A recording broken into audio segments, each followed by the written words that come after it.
welcome to Claremont Beat TV. Making the headlines tonight, CMC alum Daniel Pawson was recently named the big winner in Jeopardy! Tournament of Champions. Pawson took home $250,000 in cash prizes after defeating 14 other competitors. The 5 Cs were abuzz today when word spread that Claremont Confessions, that scandalous anonymous gossip site, was up and running again. It remains unclear who's responsible for this April Fool's Day prank. The forum ran a story claiming they were hacked, but sources were unable to confirm or deny the forum's participation in resurrecting the previously condemned site. The site is down again, but we'll be following the story closely and keep you updated. We return now to our 3rd edition of Congressional Simulation coverage.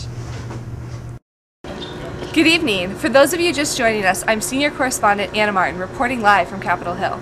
With me today, I have Huffington Post contributor and Claremont Beat reporter Sahil. Sahil, you were here yesterday. Can you give us your take on the events of yesterday, and do you think that today we will see similar actions, or can we expect to see some more productive legislative efforts? Well, one can only hope the legislative efforts will be more productive today. I think the big theme of the last 2 days was the bitter partisanship running through on both sides of the aisle. We saw that when the Republicans staged a walkout in the EPW committee. We saw that in the Finance Committee, where there were many bitter debates happening, and the final vote was divided 100% along party lines. President Obama's big message has been unity and bipartisanship and trying to come together to solve problems for the American people. Partisan bickering took center stage again today, even as both parties committed to work together to further key legislation. Republicans stormed out of the Environment and Public Works Committee again, their second walkout in 2 days. Chairwoman Boxer, can we get a comment on what just happened? Well, although I understand that the Republicans are currently frustrated with the way that their legislation is going, I think it is frankly disappointing that this is the way that they continue to handle their frustration. And while I called a recess in order to further discuss these issues, I'm kind of disappointed they walked out when I announced a recess. Thank you. Do you think that at this rate that we'll see a passing of any kind of legislation out of this committee? I certainly hope so. All right, thank you. I'm hoping that pretty soon we'll be able to come up with an agreement so that we will be able to move forward. As you know, we only have a short amount of time left in which to cover the information we need to cover. So I'm hoping that we can come to an agreement quickly in order to continue the process. All right, thank you. Senator, another walkout.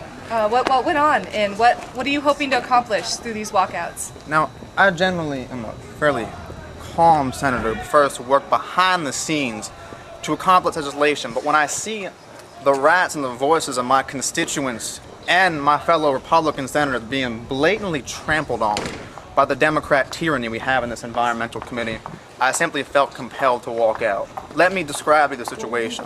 Last night, after our unfortunate but yet very much provoked walkout, we had a sense of bipartisanship on the committee. And we agreed that we were going to simply strike any provisions in the bill related to either offshore drilling or ANWR in exchange for Democrat support on the bill as written. No amendments.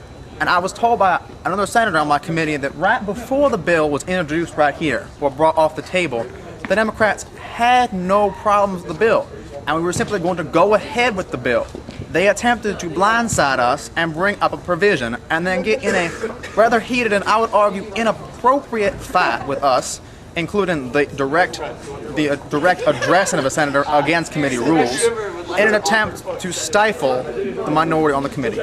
Senator, your reaction to what just happened? I must say we started with the Republican response to the State of the Union, stressing bipartisanship, looking for bipartisanship. Last night we made concessions for bipartisanship, and today our trust was broken. So we're looking forward to what the Republicans do, and hopefully working together to pass legislation to benefit American citizens. Thank you.